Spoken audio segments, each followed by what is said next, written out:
hip-hop church. I don't know, is that what you call it?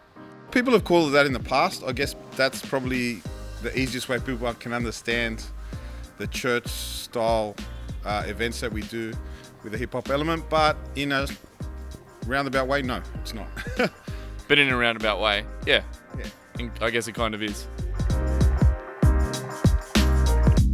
So the very first Crosswords service we did in 2006, we just brought elements of what we knew from church into it, and Mystery so I said, well, what if we did songs but rap them instead, where people rap along rather than sing along as they would in church. He wrote the first one, and from there we haven't looked back. We'll build an altar to mark in remembrance that you are our God, and our heart is relentless to give you praise and live for your kingdom. Trust your ways and your infinite wisdom, persisting in building your purpose and plans. We'll play our part as the work of your hands is revealed with love, a proper display of real relationship between the potter and clay. We've encountered a lot of Christians in hip-hop who themselves have been surprised by it, saying, I've only ever seen Christianity in hip-hop as a performance-based, not a participation, praise and worship-based.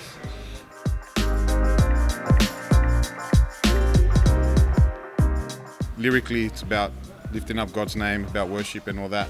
And we try to keep it simple too, so people can follow along and participate. Yeah, and in saying that, the format would be, we try and keep the raps relatively short. You come in, you hit them with your raps, then it goes back to the chorus where everyone's joining in again, and then often finish with a bit of a call and response thing. Yeah, because the call and response is definitely integral to hip-hop from the beginning.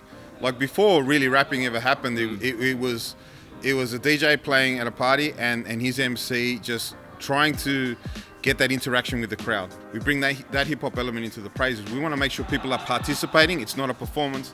They're not just there to watch. Often, whether we start or end with call and response, the purpose is, hey, I'm giving and then you're giving back. You know, that sort of thing. We want to know we're in this together. It's definitely not just a performance. That's why we make sure the choruses are relatively simple for people to be able to participate and not just watch. Oaks often reminds the audience, hip-hop is not a spectator sport. Jesus is king. Jesus is king. Jesus is king. Jesus is king. Jesus is king.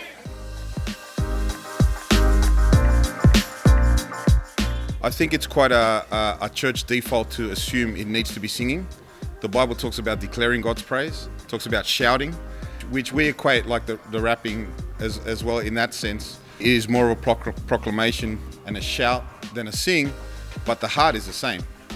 People have responded to it that we didn't think would. So one year we led Sunday morning worship at the Black Star Music Festival, and everyone was into it. People that we thought would just give us dirty looks. One of our homeless disciples has done it in an aged care home, and people participate. Kids love it, yeah, sure. The people that you wouldn't expect really find it cool. You know, when you see a grandma pumping a fist in the air, you know, saying, "We give you thanks and praise," which is one of the tracks. It's kind of cool. Yeah. Everybody sing on this one. I represent truth, I represent freedom, I represent the one God sent, cause we need it.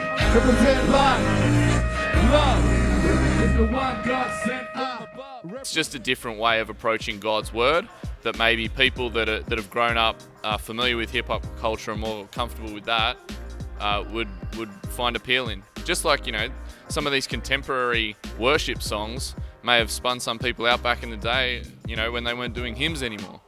Ultimately, God's name is being lifted up, the gospel is being shared, attributes of God are being delivered to people who may not hear it in a church because they've come along to a hip-hop jam.